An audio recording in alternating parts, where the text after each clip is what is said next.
I can't express to you enough how much I appreciate you guys spending your day with us. We're absolutely thrilled. When I started at JMARK as a level 1 engineer, never in a million years did I anticipate that it would blossom into such a wonderful environment, such a wonderful company, and to have the impact that JMARK has had the opportunity to have. For those of you that don't know how much responsibility we have, I thought it might be helpful just to share that a little bit. A couple of years ago, the revenue of the clients that we support surpassed $1 billion in revenue, and in this year, with some rough estimates, we anticipate that the revenue that our clients generate is over $2 billion in the economy of the United States. And so what we hold dear to us is the responsibilities that we bear, and we don't take that lightly. When we break things down and we start to really share everything that we have as an organization, some of the things that I wanted to make sure and point out today is that we recognize first and foremost that we wouldn't be here without our clients. We are grateful, we are humbled, we appreciate the opportunity to serve you. We know that it's challenging to deal with technology. We know that it's challenging to deal with the ebbs and flows and manage the budgets and deal with everything that has to occur. We take that responsibility very seriously and appreciate it. We know that we're not perfect. We know that technology is not perfect, but you will not find a group of people that work harder for you to serve you and to do a great job than those of the JMARK team. So thank you all very much for the opportunity to be with you for 30 years. We appreciate it.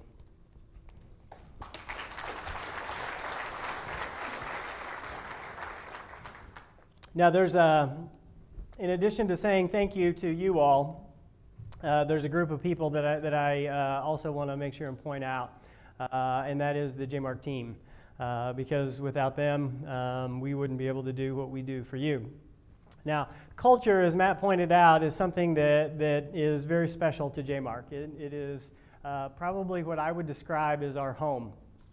When it comes to business anyway, it is our home. It is how we feel comfortable. It doesn't matter what building we're in. It doesn't matter what location. It doesn't matter where we happen to be working out of at the time. Our culture is what makes us who we are, where we can come home, kick our feet up, and feel comfortable.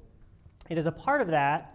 I'm going to ask for your help a little bit this morning, and you're going to think this is a little kooky, and that's okay. We're a little kooky at JMARK. That's what geeks are. That's what we do. And so we have this thing that we do at JMARK, and I'll be candid with you that I didn't birth this. I stole this from another organization, but I wanted to share it with you this morning, and I'm going to ask for your help.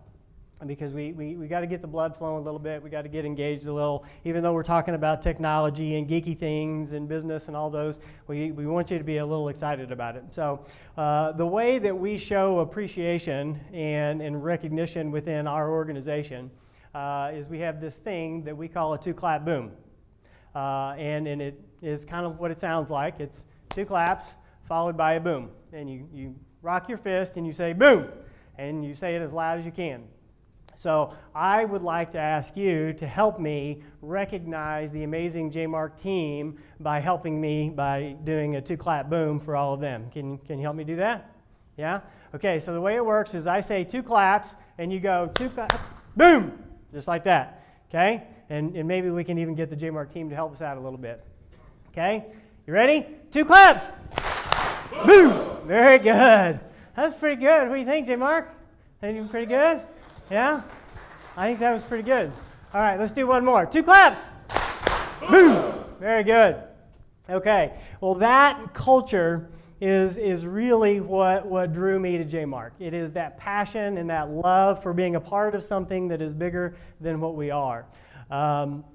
So I thought that since we're celebrating 30 years, and before we dive into the technology and some of the things that I want to share with you this morning, I thought that I would replay just a little bit of the history of how we got to where we are. So back in 1988, there was a gentleman by the name of James Montgomery and he wasn't able to make it today. I did ask him to join us, but his full name was James Montgomery Jr., and he used to sign his name JMJR. And his friends started to refer to that throughout his high school and college career as the JMARK. And so when he created a company, he named it JMARK for that reason. So that's where the weird name JMARK came from. And it was shortly after that he was running in Kabul, Missouri. He was running pretty much a one-man show.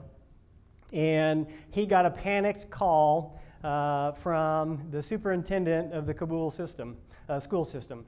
And that panicked call was because someone had hacked the servers of the school, and their system was down, and he had no idea how to fix it. So James hops in his car, he runs up to the school system, and starts to go through the server environment and figures out what was wrong with the servers, and he was able to fix it, and he was actually able to determine who had hacked the server environment. And so the superintendent came to him and said, well, do you know what happened now that it's up and operational? He was like, yeah, I know what happened, and I was able to get it all taken care of. No worries, it's good to go. He said, well, do you know who did it? And he paused, I guess, for a little bit, but he said, no, I don't know exactly who it was for sure. But he did.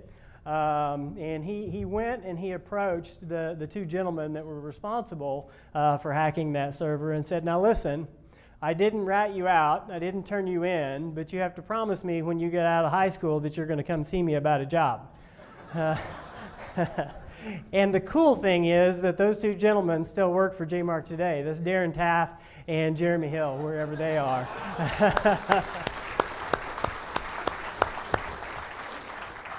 So when you talk about that history and you talk about where we came from, the passion and the love of JMARK as an organization was what pulled me in. So as the years progressed, in 1996, there was an acquisition that was made from Kabul into Springfield, a small company by the name of NetPro. And it was at that time that JMARK moved its corporate headquarters or its primary office to Springfield, and they started to operate out of that environment. Now, concurrent to that, I was in the Navy, it was in the Navy that I found my inner geek, my love for technology and my passion. They gave me, the military, the Navy gave me the opportunity to work on computer systems that at the time were mainframe, were integrating into the PC environment, and it was so horrible to run the systems that we needed to run that I connected the PC into the mainframe environment. I extracted all of the data, and I wrote my own database in order to create better reports for the Navy to handle financials. And that's where I started to have an appreciation for the numbers and how to operate and how to get technology going. Now, in Springfield, James and Darren and Jeremy and some others were getting JMARK built into the Springfield community. They were establishing some businesses and beginning to grow the business in a small way, but James had expanded the company to incorporate a lot more into software, and that had created some challenges for the company that I'll circle back to in a few minutes. But because I was getting ready to get out of the Navy shortly thereafter, I had found this passion for technology and wasn't sure what I was going to do. Now, my whole life, I have been surrounded and blessed to be around amazing people. I have just one of the most fortunate individuals in the world when it comes to that. And when I was in the Navy, I had a chief petty officer that I worked with who I was actually going to re-enlist in the Navy at the time, and he said, no, Tom, you need to get out. You need to go out because you'll go be a part of a company somewhere, you'll run a company, you'll be the president of a company one day, and you'll do a lot more good for the United States economy working as the president of an organization than you can do in the Navy, because there's lots of people that can do what you do in the Navy. So it was for that reason that I decided to get out. But I had no idea what I was going to do. I liked computers, but I didn't know anything about them. So I was talking to my dad one night, And as you can imagine, if you know anything about my dad, not everybody does, but many of you do, we were talking on the phone, and he said, Tom, you have to have a plan. I'd never had a plan for anything in my life. I joined the Navy on a whim.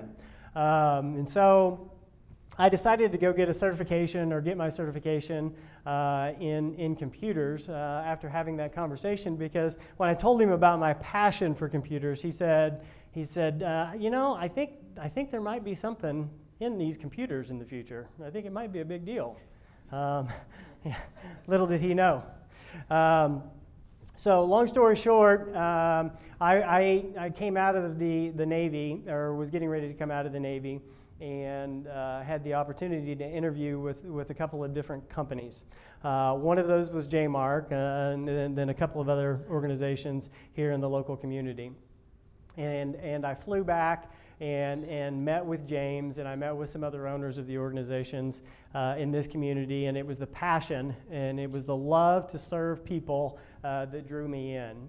JMARK, from its very beginning, had a belief that its job, or the purpose of the company, was to serve and take care of the customer no matter what.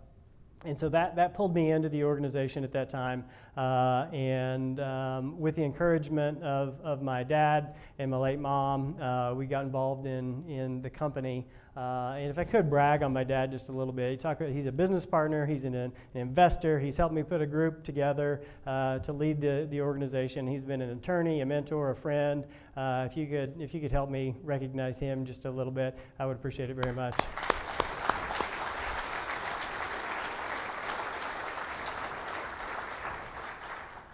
My mom passed away in 2008, and she would be just thrilled to be here today. So back to the history of JMARK. I was fortunate enough to join the company in '97 when I came out of the Navy, and it was at that time that we really started to focus in on growing the Springfield market. We didn't know exactly how we were going to do it. But it was during that time when I came out of the Navy, and I thought I was all that in a bag of chips.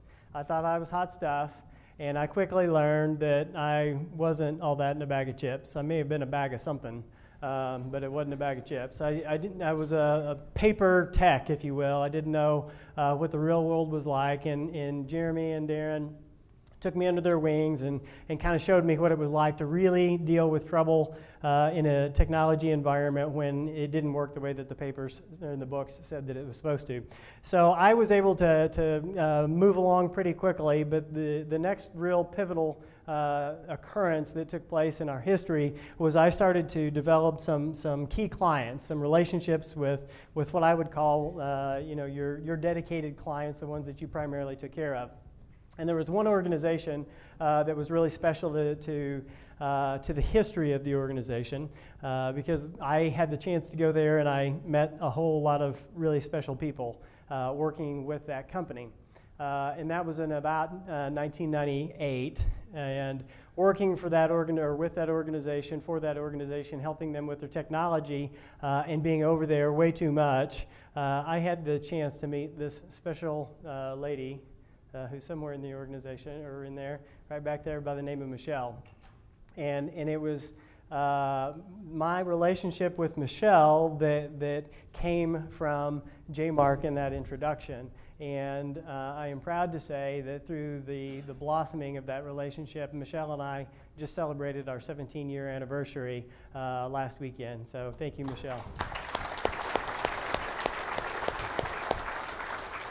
For a lot of people, they say that their business is their family. For me, it really is. It is what has given me the greatest gift of all, the blessing of my wife and my two boys, and she's loved my girls like her own, and so it's quite special for sure. And so with Michelle's help and with some investors, we were able to move forward with the development of we developed the organization, and in 2001, with the investors, we were able to buy it. Now, I want to tell you that going through the challenges of a small business at that time, there was a lot of reasons that I needed to be involved, or that JMARK needed an outside investor. We were in kind of dire straits. We had to recapitalize it. We had to put some money back in. And for those of you that own a small business, you've been there and you've done that. And we had to downsize it to about 6 people in the organization at that time. And we were small and we were mighty. We were strong and nimble. And those 6 people, we worked our asses off. There is no other way to say it. We busted our butts in order to build that business. And we realized that we had this love-hate relationship that we didn't mean to have with our clients.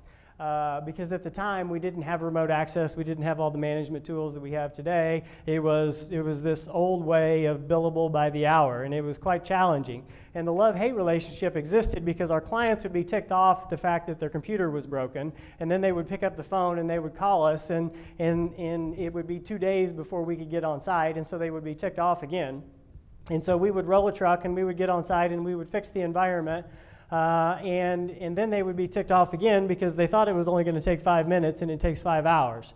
And then they were happy for a minute that their computer was fixed, and then we would send them a bill for 5 hours worth of work that they thought was supposed to be 5 minutes, and then they would be ticked off all over again.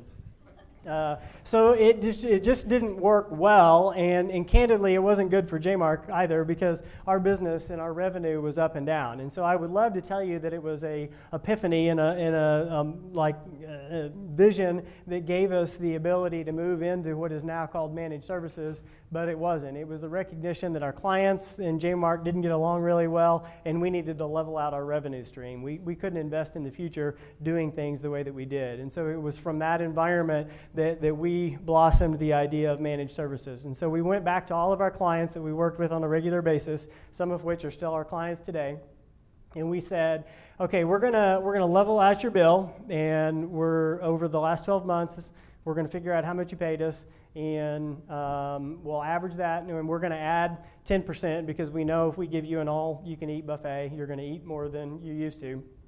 So we increased it by 10%, and that was the beginning of managed services as it is today. So from 2001 until 2006, inside of our organization, we became the #1 managed service provider in the region.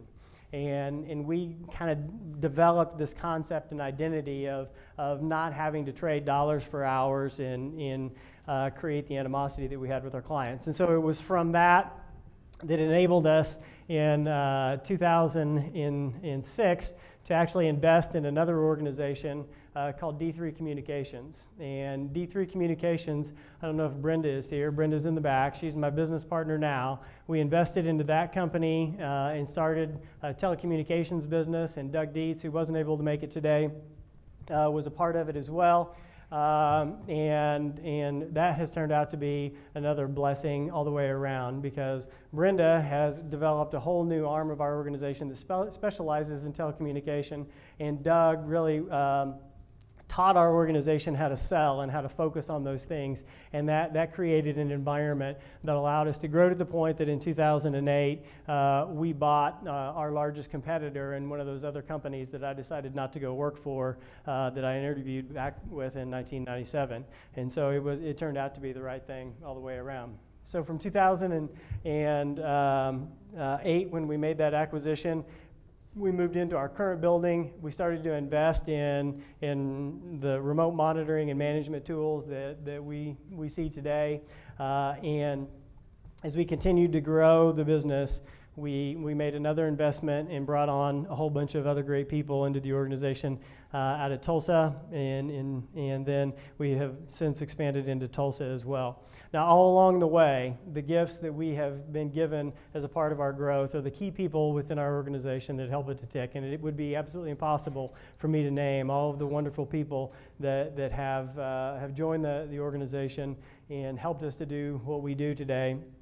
But I am proud to say that as a part of all of the investments that we've made and the great people that we have in JMARK, that we're now ranked in the top 5% of managed service providers worldwide. We're in the top 5% of Microsoft partners worldwide, and it is absolutely a privilege that you have invested in us and entrusted us in order to enable us to go on this journey together. So again, thank you all very much. We very much appreciate it, and we're just getting getting started in terms of what we're gonna do. So thank you very much on that.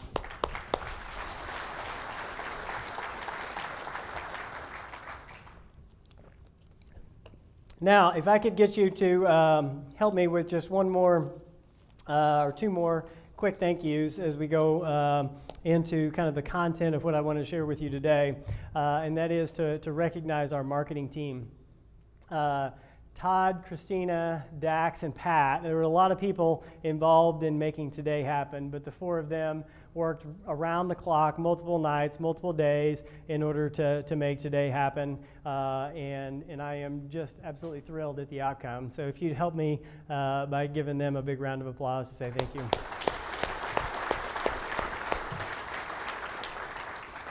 And last, and certainly not least, my executive team that helps me keep the wheels on the bus when it comes to our organization. My wife, Michelle, Jeremy, Jeff, Todd, Kevin, Karen, and Chris Hewells. Thank you guys very much for everything that you do. We appreciate all your work. Okay, so I wanted to put something into context for you today as we start to dive into some of the content that I wanted to share with you. I was supposed to do that already. So our theme is Our Clients Rock. That's what our theme for the entire year is, to show our appreciation for all that you guys trust us with and our ability to serve you. So context. Now it's a little bit hard to see this on the screen up here, but this is the history of the number of tickets that have come into JMARK over the last several years. The orange lines are the tickets that our clients open proactively, which we call reactive. So you guys are picking up the phone or sending in an email and saying, I've got a problem. The blue lines are the ones that we open on your behalf, a proactive ticket. So you can see in the last 3 years, in 2014, 2015, we invested in a new remote monitoring and management tool that helped us. Now, it's hard to see the numbers up at the very top and over here, but this bottom line is 50,000, and the very top line that you see where it peaks out in 2015 is 300,000. That's 300,000 tickets that we have had to look at, had to manage, had to automate or solve a problem. And you can see as we have matured out the automation and some of the notifications around that, in 2017 it was about 200,000 tickets that came into our organization that we're responsible for. Now, as a part of what happens in an organization of 107 people that have that amount of work to deal with, that's pretty phenomenal. And it's not very many people that recognize that right here in Springfield and Tulsa and Fayetteville, we have an organization that is responsible for making sure that much work gets done. And so I'm really proud of that. Now, the ticket history that you see in terms of how things have flipped from a proactive environment to a reactive, meaning that we now open that many more tickets, almost by 3 times from what you all open with us, says what it takes now to run technology and to keep everything current. Now, as we dive into the details, we had no idea when we planned the 30-year event that it was going to be important for us to focus on these 3 major problems that exist in the community. And what we didn't know was that we were going to have the chance to talk about these and the timing of everything. The first of which are the technology challenges that exist. The second is the workforce challenges. And the last one is the shift in customer expectations, or the experience that they have. Now, I want to paint a picture for you of something that is going to occur in the not-so-distant future. You're going to wake up to your favorite song on your iPhone or your phone. No big deal. We do that today. It's kind of what you would expect. A little going in the morning, getting amped up a little. And then right after that, you're going to walk into the kitchen, and your robot is going to start making your breakfast for you.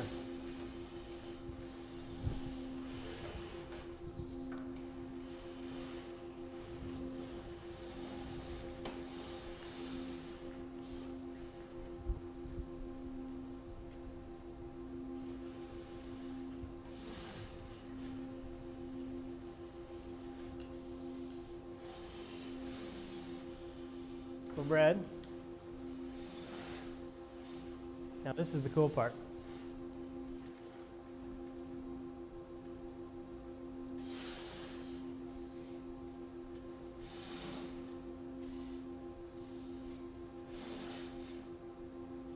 Did you know they had egg crackers? I didn't know that. They do.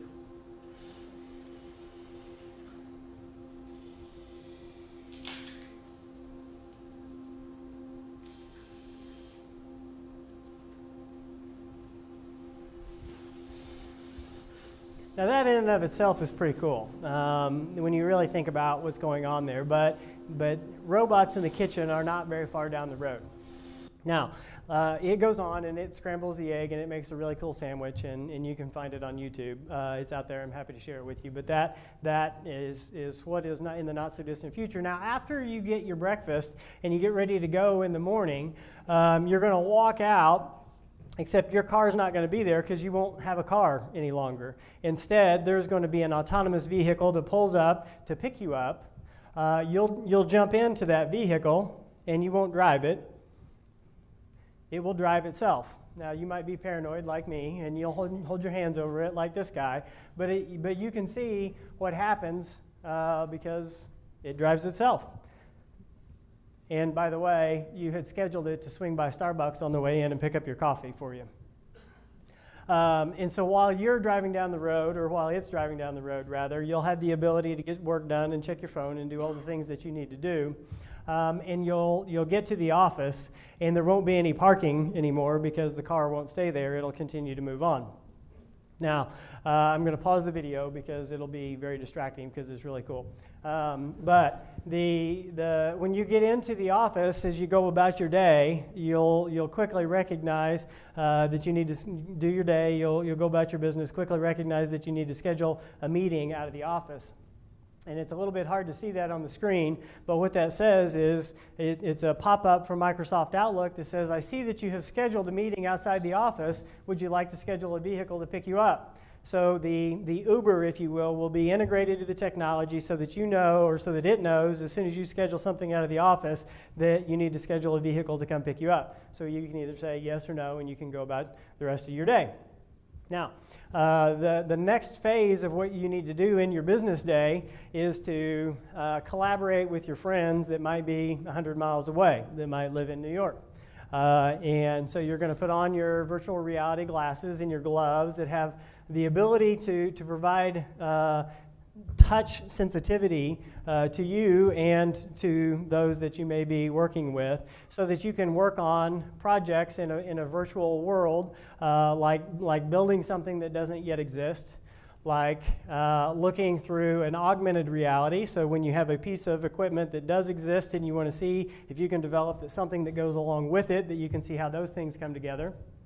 Or you're in a totally virtual world with people from all over the world putting together maybe a jet engine with all the components because the experts live from coast to coast.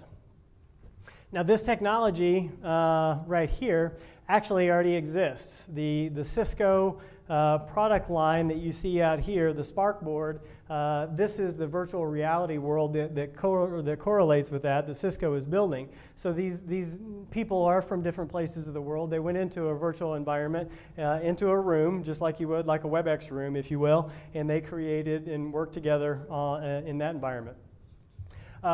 Instead, though, it may be appropriate for you to work out of a boardroom.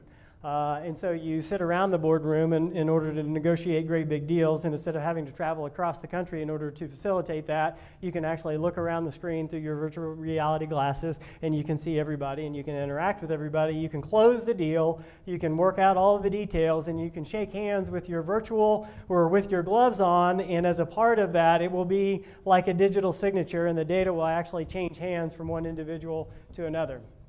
Now that is not that far away. All of the things that I have shared with you, we will likely see in our lifetime, which is pretty cool. Now, by the way, when you go on your way home, you'll swing by in your automated car, And instead of having to go into the grocery store, you'll have an app on your phone. You'll program in everything that you needed to pick up. There'll be a locker for you to go. You'll pull all of your food that's pre-picked out, and you'll put it in the car, and you'll go on your business so you no longer have to shop. And that will be the new way of the future. Now, the speed of change around technology is creating major challenges. And the reason that I point out all of this fun stuff that could and most likely will occur in the future around that is if you look at that technology curve, you can see that it is almost perfectly straight up and down. One of the biggest challenges that exists for manufacturers today is by the time they develop a new product and then create the facilities to manufacture that product, the product is out of date because it's literally changing so fast that they can't get it to market quickly enough in order for it to have the impact in which they hoped. Now, right underneath that line, so it starts with technology that is almost vertical. Right underneath that is the individual adoption rate. That you can see is a lot faster than the businesses, which are the next one, and the last one is public policy and government. Incidentally, from technology down to public policy is about 10 years that it takes for that adoption to occur and for the government to catch up from a regulatory perspective. Now, that vertical trajectory of technology is what is creating all of the challenges that we are dealing with as an organization, because we can no longer function in order to take advantage of those augmented, those virtual realities and those capabilities. We can't produce that out of our own network. The future network is the cloud and our network and multiple clouds working together in order to take advantage of the technologies that drive our business and help us to make the decisions that we need to make. So it all becomes this massive intertwined unit to produce these outcomes. Now, you can't see this very well, but the number one challenge that IT people or organizations have are the time constraints, and then the very next one around that is the misalignment of IT and business. So there's this problem that exists that IT kind of exists in its own vacuum and doesn't complement the needs of the business, and that's the biggest challenge, and that's what Matt alluded to a little bit ago. This intersection of technology and business is why it's so important that we had the opportunity to talk about this today, because we have to fix that issue. Now, technology and the adoption rate of new technology creates this paradigm, if you will. So as new technology comes out and you adopt that new technology, the productivity within an organization immediately takes a hit. It falls down, and you all have been there. You've implemented a new piece of software, and it has been horrible for the first few months until you start to figure it out, and then the productivity starts to go back up again. And that's what you see in every single new technology adoption. Now, that used to be decades apart, and then it was 4 or 5 years apart. Now, however, it's not uncommon for that to happen on a weekly basis. And so the adoption rate of new technology within businesses is creating some major problems. So in order to leverage this, we have to fully integrate and securely integrate our network with the cloud providers, and the local technology has to be built purposefully in order to work with those cloud partners. We have to integrate all of them, and I'm going to talk about simplification as we go along today, but security and single sign-on is a big part of how we need to manage those things. And the constant training of our people is a massive challenge that we're going to have to learn how to adapt to, because it changes so quickly. Everyone is a student from this point forward, except if you're anything like me. In my days in college as a student, you can't celebrate and party on Wednesday just because it's hump day. That doesn't work anymore. So challenge number 2, and there's been a little bit of talk about this within the community, but I wanted to share it with you this morning. So I have spent way too much time looking at the website of the Bureau of Labor and Statistics. And speaking of data, those folks need some help, which is no surprise. But the scary part about this information is that for the first time in the history of the United States, as far as they've been tracking the data, the number of open jobs within the world within the United States has now intersected with the number of unemployed people or employable people within the United States. So last month, for the first time in the world, we now have as many open jobs as we do unemployed people. That has never occurred before in the history of the United States. Now, if we continue to build that out and we start to look at the number of turnovers that have occurred in the United States, meaning people who quit their jobs to go to another one, or how many job openings, again, in the month of March, there were more of these than ever in the history of the United States. So we had more people who were in a job, they were reasonably happy or maybe not happy with a job, and decided to leave and go to another job because the opportunity was there. And concurrently, we have more employers going, I've got job openings, I need to hire somebody, and I can't find them than any time in our history. Now, Matt in the chamber is working really hard on that, the city of Springfield. There's lots of initiatives around that and what's going on in the public policy and with the educational facilities and all of those. But from a business owner's perspective, we can't wait and we can't rely on those things. We have to adapt and we have to be ready for this. Because when you start to build out the data, and again, it's a little bit hard to see, I took all of the information from the Bureau of Labor and Statistics and I started to build it out based on their projections over the next 8 years. What this says is that in the United States, by the year 2026, we're going to have a shortage of 3.9 million jobs within the U.S., meaning that we're going to have 3.9 openings that we're not going to be able to fill because there are not enough people to fill them. Let me say that again, 3.7 million jobs that we need to fill, and we will not have people to fill them. That means that businesses have to automate. We will not have enough people to do the work that we need done. They're simply not going to be there. Now, if you take that and you break that down to just Missouri, that's 140,000 openings that will be available, if you will, by the year 2026. So 140,000 business job opportunities that we will not be able to occupy. That number is pretty staggering and pretty scary because what it says is that inflation is going to occur. We're going to have to pay more for talent, and what you have to change about your organization in order to keep talent within your company is to build a culture that is unbelievable, and you're going to have to pay above market to keep the good people. And we'll talk a little bit more about that as we go along. Now, the third challenge that I want to share with you this morning is around the expectations of the buyer, the persona, if you will.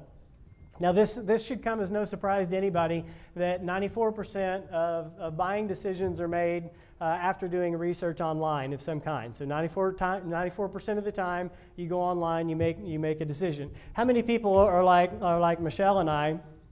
You take a few minutes, you go into Target, you go into Walmart, and you get ready to buy something, and you pop out your phone, and you go to Amazon, and you look at the ratings of it, or you look at the price of it, and you make sure that it's what you want before you buy it. Yeah? Guilty? Yeah, we do it. So 94% of the time, those buying decisions are made online. The crazy thing is 13% of the time, if there is a negative experience, that those individuals are personally going to tell 15 people that they had a negative experience with a product or with a service in buying that. So 13% of the time when there's a negative experience, they're going to tell 15 people. Now, if they post it online, that goes viral. You have no control anymore on how many people see that negative press. So the experience that we provide to our customers absolutely has to be positive, or we're going to have fallout that we can't control. Now, the new minimum right to play is this: respect my time. I'm the consumer, respect my time. I want to, it's my number one commodity, so don't make me go through a bunch of hoops in order to get something purchased from you. Be personally accountable to the desired results in your promises as a brand. Be proactive. Be innovative in responding to our needs. And this was kind of an interesting comment that I ran across that I wanted to share with you. While traditional customers are also alive and well, digital customers are elusive, discerning, distracted, and proudly narcissistic. And yeah, I think that's probably true. To reach and engage these connected customers requires a relevant, informed approach that meets them on their terms in their communities in the right way at the right time. This takes a significant investment in new strategy, technology, expertise, and business models shaped and informed by data, insight, and empathy. I think that kind of sums up the experience expectations pretty well. Now, what has happened in the evolution of brands is they used to just be names of products, Folgers. You would see it, you knew it, it existed, and that evolved into the badges of success. So if you were like me in high school and everybody wanted Michael Jordan Air shoes, it was the badge of success, to now a means of a lifestyle of choice. So how many people love Amazon Prime because it is there? I mean, it is something that we do. Netflix has changed our lifestyle of choice. We don't even have to have cable any longer. We can just stream everything. So what happens in that environment is, does it work? Does it work well? And is it amazing? Because the new expectation is the value that people expect from the products is way beyond what they pay. So if you think in terms of Amazon Prime, how many people got the notification a couple of weeks ago that said that they were going from $99 to $119 or $20 increase? Did you get that? Yeah, I got it as well. How many people got it and went, it's about time. Yeah, no surprise, I'm good. And they deleted the email on your phone, yeah? Did anybody cancel as a result of it? I didn't think so, because the value associated with Amazon Prime is so much greater than what you actually pay for it. That is the new expectation, and Amazon is setting the bar in how to manage in that environment, or what to expect as a customer and what to expect to produce as a business. So if we're not 10x the value, then we're not going to be able to keep the customers any longer. Now, in order to maintain a client experience, you have to understand the customer values. You have to design a brand around that, around your customer experience and expectations. You have to equip your people to consistently deliver the results that you promised your clients, and then constantly iterate and improve that and enhance it as you go. That requires leadership, and that requires a great deal of communication throughout the organization to get that feedback built back into your organization, so that you know when things get out of whack.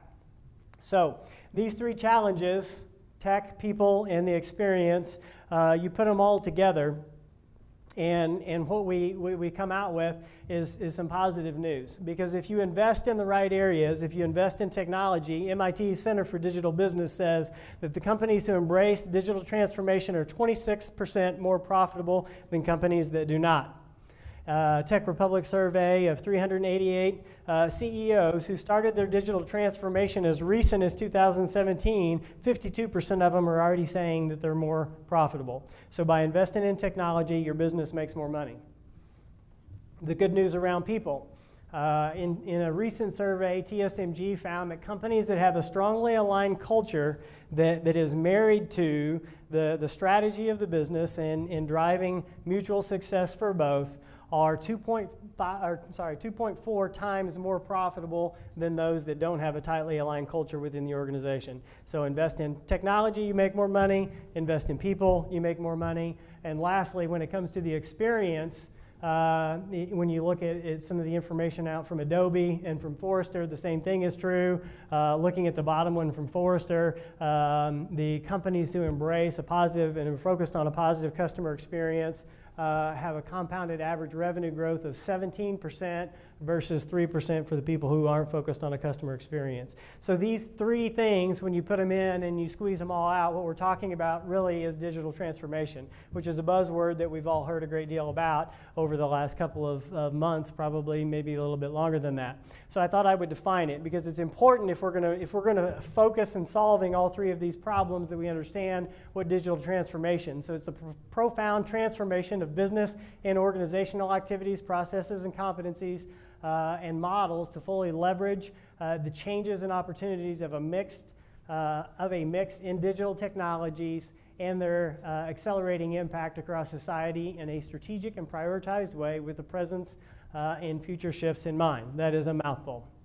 Another definition right underneath that, and then another definition. So simply put, the true benefit of digital transformation does not lie in the strengths of individual technologies. Rather, they are dependent on how these technologies are integrated to bring out the most in each technology and transform the entire business. So essentially what that is saying is that we have to rebuild our businesses around technology, around our people, so that we can produce a consistent outcome for our clients that we can deliver every single time.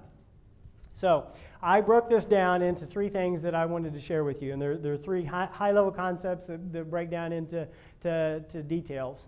First is design your unique people experience. So business leaders today have to define a unique people experience that isn't just focused around the customer, it is also focused around your own team, your own employees, because if you're not designing a unique culture, then you're not going to maintain that talent that is going to be necessary to help your business go. So you have to focus both on your team and your customers. You have to invest in leadership. People quit managers. We've all seen it 100 times. If you don't have strong and positive leadership in place, you're going to lose that talent, and they are going to have the option to go other places. The data shows that they're going to have lots of options. Map out your people experiences, and then align the business strategy, the culture, and the customer experience so that they are all married 100%. Invest in training and empower your people for success. Now, the next one, increase gross margin. This one is a tough one because you have to invest in people and you have to invest in technology, but we have to increase the gross margin in our business. And the reason that I say that is because it's going to be absolutely paramount that as inflation hits as a part of all of these things, we're going to have to pay more for people. And so if we don't start building more gross margin into our businesses today, we're not going to be able to afford to hire the people that we need tomorrow. So that starts by visualizing your data. A lot of people, including us up until about a year and a half ago, still ran their business off of a traditional income statement. You look at a P&L, an income statement, a profit and loss. How many people still do that? Is that how most people look at it? Does anybody, like, the only way that you look at your information now is with graphs and red, yellow, greens and determine how you're making money, where you're making money, what areas the margin exists? That is the only way to be able to evaluate your data moving forward, because you have to optimize your business to be able to see the areas that you're making money, where you're losing money, because it is so imperative that we're building the right amount of gross margin in, because we're going to have to be ready to pay more for talent. You're going to have to know your market pay, and so that you can be competitive, you're going to have to define the outcomes that create values for your customers, and then develop a factory that produces those outcomes. So you're going to have to design your organization in a very purposeful way to create and to deliver the promises that you make to your clients. Make sure that you've got the right resources on the right functions. One of the biggest challenges when it comes to people problems that we deal with is we end up with the wrong person solving the wrong problem. It becomes very inefficient. They don't like it, you don't like it, and they end up leaving the organization. So as you map out these people experiences, it's important that you align the right people with the right jobs so that you're getting maximum value, that they enjoy their job, and that they stay as a part of your organization. And last on this one, make partners, not vendors.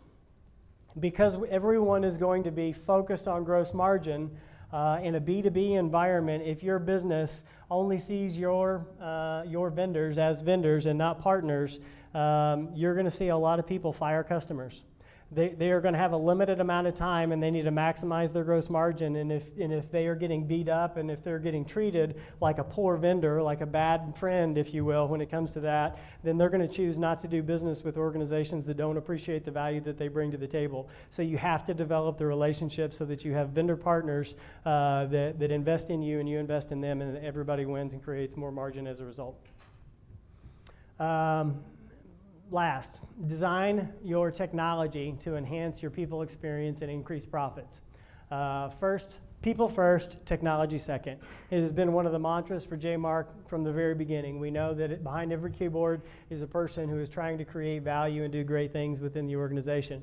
So in terms of taking that to the next level, we have to simplify what we're doing today. Right now, the technology world, I talk about all the cloud and all the crazy things that are going on, and it sounds like we're trying to make it much more advanced. But in reality, for the end user experience, we need to simplify, because most organizations have way too many people or way too many applications within their business that people have to keep track of. Identify the accelerators, the 5 to 7 key processes that create the most value in your organization. Define the functional owners. Collaborate across to drive cross-functional team success. and then create accountability, just the facts around dashboards and data so that you can make sure and create transparency in your business around those things. Integrate 100%. The idea of maintaining 1,000 passwords and keeping track of them all and keeping security in check just won't fly. And last, train for full software utilization. A fact that not very many people know is most organizations only use about 30% of the functionality of the software that they have. And so you have to train to use all of it to make sure that you're maximizing the value that you're paying for. Now, this starts with a fundamental approach that we've shared with a lot of clients and prospects over the last years, where we start with the triage. We have to identify the challenges that exist with technology, and then we collaborate with our clients to understand what it's going to take to get them into a stable environment. If you try to innovate technology in your business before you have a stable environment, you're going to throw innovation into chaos, and it's going to turn into a whole lot more chaos. It's absolutely vital that you build a solid foundation that is sustainable to handle what you need to build upon it. So if you try to build a 5-story house on a 2-story foundation, you're going to have problems, or a 5-story building. So the same is true with your technology. We have to get it stable, and once we do that, then we can strategize about how to empower the business, how to innovate and refine, and then ultimately how to create new products that drive profitability into your business. And so it's this fundamental approach to technology and understanding that we first have to stabilize, and then we can innovate around it that creates the most value for all organizations. So what that turns into is the technology adoption curve. And as we know, we're seeing this accelerator, this almost vertical trend in terms of technology development. And most businesses live in this category. If you look and you see the square, you see that it's the old tech explorers. They're a little bit behind. That's where most businesses have a tendency to do, because they make budgets in advance, and they don't want to spend more than they need to for all the same reasons that we all budget. But what has to happen as a part of this is business leaders have to move the dial. We have to get into this early adoption, because the organizations that get into the early adopters are going to be the ones that innovate, that bring in the customers, that steal your customers if you decide not to, and are going to be sustainable in the future. If you don't shift into this model, you can't create the experiences that your clients want. Now, as we identify the local IT perception, there's only 12% of the organizations surveyed in Springfield and in the region that see IT as a means to create value in the business. So there's a huge opportunity for IT to have a bigger impact. How are we doing on time? I'm a little bit behind track. All right. So the other challenge that we identified when we did the survey of the business leaders around the area is that while a lot of them see IT as a great opportunity, they're not putting their money where their mouth is. Most people don't have a defined IT budget, and they're not investing in the future, which means that they're going to get out innovated and get behind. So we're going to do another IT survey, and we would love for you to participate. And if you do, we'll share the results of it. And that's at jmark.com/state for State of IT. So if you want to take the time to go to that website, jmark.com/state, and fill out that survey, we'll provide you, and we'll come back and talk with you about the results and what that means for your business, because it has a maturity model associated with it, and we can provide you specific outcomes as it relates to your business and help you to make better decisions moving forward. Okay, so I want to dive in quickly, because I am running tight on time. I want to dive into the exciting things that we're doing to show you that we're putting our money where our mouth is, associated with the development of what we're doing as an organization to provide more value to you, to create a better experience all the way around. Now, I'm pretty excited about some of these things, and so I may geek out and you guys may go, yay. But hopefully that's not the case. So our areas of focus around your experience is that we're developing a cumulative experience score on your behalf. Now, that doesn't mean that we don't want to hear from you, but what that does mean is that we don't have to hear from you to have an idea when we know, or to have an idea of what it's like to do business with JMARK. So if we're consistently a little bit slow, if we're consistently not responding, or it's taking too long to solve a problem, or we can see that there is a reason for frustration because it's taking too long to solve a problem, we're going to know about that without you having to pick up the phone. Again, we still want to hear from you, but we want to be able to do this proactively on your behalf so that you don't have to take the time to tell us about it. We are really working hard on project delivery and PC deployment. Now, PC deployments are something that every organization has challenges around. I had a friend of mine describe it to me not too long ago when it came to why it's so hard to put in a PC. He said, okay, I want you to do something. I want you to go to the mall, and I want you to pick out a purse for your wife. And then I want you to take that purse home, and I want you to put it on the counter. I want you to take her old purse and take everything out of her purse and put everything in the new purse and pretend or hope that you got everything perfect. And I'm like, I don't have a chance in hell. And he said that's what it's like to move data from one PC to another PC so that the experience is very similar when you're swapping things out. I'm like, okay, I get it. But we need to be better at it. And it needs to be a great experience. And so we're putting lots of time and energy into making project delivery and PC deployments much smoother inside the organization. We're implementing a new data-first documentation platform. Our old platform was okay, but we needed a new way to solve problems faster, to get information in front of our engineers faster, so that we could solve problems more effectively or efficiently for you. So by the end of the year, we hope to have all of our existing clients moved into this platform, and any new clients that will begin in that platform from the very beginning.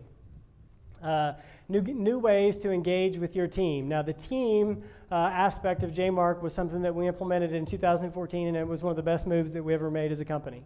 They assigned teams dedicated to specific clients that get to know that environment and do great things. But when it comes to the exciting things that we're doing, we're creating a brand new portal. Now, we searched the industry, and we searched, and nobody was making a portal that we felt like was sufficient to serve you in the way that we wanted to serve you. So we decided to make our own. We wrote our own. Is Darren still back there somewhere? Darren and Melanie are responsible for doing this, so I don't want to take any credit. They have busted their butt in order to get this going. Now, I'll say that we'll be rolling this out in phases. Darren asked me to put the little disclaimer out there that this isn't all rolled out at once. Now, from the website, you can open a ticket. Nothing exciting and new about that. However, you can see, once you get inside the ticket, it's a little bit easier. It's more like a chat window to tell who's writing what, so that we can create a dialogue back and forth between you all and us. And so it's a great environment for us to chat with you, to figure out what's going on with the problem so we can collaborate more effectively. But that's not the exciting part. The exciting part is this next thing. One of the major pieces of feedback that we got from our clients is that we hate playing phone tag and ping pong when it comes to trying to find an engineer. So what we decided to do was to create a mechanism so that you could schedule an engineer by going to the portal and log in. You can pick a time to schedule an engineer, and we will call you at that time. And it will send you an invite that you can put on your calendar with ticket information in it and all that fun stuff. So now it is an experience your way. So when, from a priority perspective, it's like, I got a problem, I don't want to solve it right now, but if you could actually see what it said there, I want to work on it next Monday at 10 o'clock, and an engineer will call you at that time. So we felt like that was pretty cool. Yeah? You like that? Yeah, I do. Okay, so next, chat. Now, chat's been around a long time. It's really hard to implement it well and securely, so we're going to implement chat as well over the next couple of months as we get it integrated into the teams. So you'll be able to chat with an engineer real time from there and get support from that perspective. And last, and certainly not least, this one will be the last to roll out. It'll take us a little bit more time to get it integrated. We have it working in a beta environment. I need some help right now. You'll be able to, from the website, go in, put in your phone number, put in your contact information, press a button, and a couple of seconds later, your phone will ring because our system will call you wherever you are in the world. So we're really excited about that. So from a hotline perspective, I've got an emergency. I need somebody right now, kind of reserved for emergency situations. That will be available for all of our clients later this year. Exciting? Yeah? Yay? Yeah, I'm excited. Okay, so I want to continue to buzz. This is what it looks like. The ticket, the schedule, the chat, and the call, kind of based on priorities as they come in. Additional feedback that we received from you is that we needed to focus more on strategy. We've talked a lot about that this morning in terms of how important it is to have it built into the business. So we've more than doubled the number of client relationship managers that we have in our business so that we can spend more time with you learning about your business, figuring out how to develop the right technology strategy to drive things forward. So we've more than doubled the number of people in those roles, and concurrent to that, later this year, we're going to have the ability from the portal to be able to click a button and give you a preliminary budget based on the technology that you have deployed in your world and what it's going to take to replace all of that technology at what time of the year and in what year. So a 5-year tech plan at the click of a button based on the inventory that we have in our systems, and so that will be automated. Now there'll be customizations that need to be made, obviously, but that'll give you a budget estimate at the click of a button based on the information so that you all can, like, I'm in a meeting and I need to see what my budget is for the next quarter. You can click a button and you'll have a good idea of what that looks like. Other areas of focus. This is a huge one. JMARK has invested over $1 million, or will have invested over $1 million in automation standard product development and research and development in 2018. Now that is huge for a lot of reasons, because what we're doing is we're investing into technology so that that technology can support you better. There is not another managed service provider in the world that invests in our ability to serve you like JMARK does. They just don't invest in the same ways that we do. What we're doing is implementing a lot of information around security and automation. Eric Langendorfer is our new Director of Security Management, who does a phenomenal job for us. We've added another role in the organization. Michael, if he's around, is the Director of Experience and Innovation, who is an expert in experience management and has his master's degree in artificial intelligence, and is helping us do some really exciting things as well to drive more automation into the business all the way around. And millions of automated actions that need to get implemented. So it's kind of the iceberg effect, and I wanted to share just some real quick information for you or with you about what actually it takes to support the networks that we have running. In patching over the last 6 months, we have checked for patches 484,000 times, and over the last 6 months, 2 million, almost 3 million of those. We've deployed 830,000 patches over the last 6 months. Automated procedures, 1.2 million times monthly, averaging 7.7 in the last 6 months. Now what that means is our software is going out, looking at your computer, and is saying, is everything working okay, and is there anything that we need to fix automatically? And if it detects something that's broken, it tries to do that automatically, which is why you see that proactive number so high, because we're doing this so many times a month on your system to make it run more effectively. We're doing patches and scripts nonstop, 187 different monitors that are highly sophisticated in order to make that happen. As we continue to dive into that, you start to see down in the bottom that we monitor 4,509,980 services that are all running, and we check on those every 30 seconds to know what it's going on in your world. And then we employ 1,433 unique searches that drive our automation. So we're constantly looking for more ways to drive success into your businesses. So that's what it means to keep things running all the time without them breaking in the first place. Certainly, better communication is an area that all organizations focus on. We are doing a much better job of quarterly business reviews and getting in front of you to facilitate that, driving into the portal, and we're developing a lot more in the reporting area, what we describe as a client value report, so that there's a lot more effective data that's in there. And as we dive into that, the other areas that we're investing is much more focus into product R&D. Now, it has been the history of a lot of organizations to be the jack of all trades and the master of none.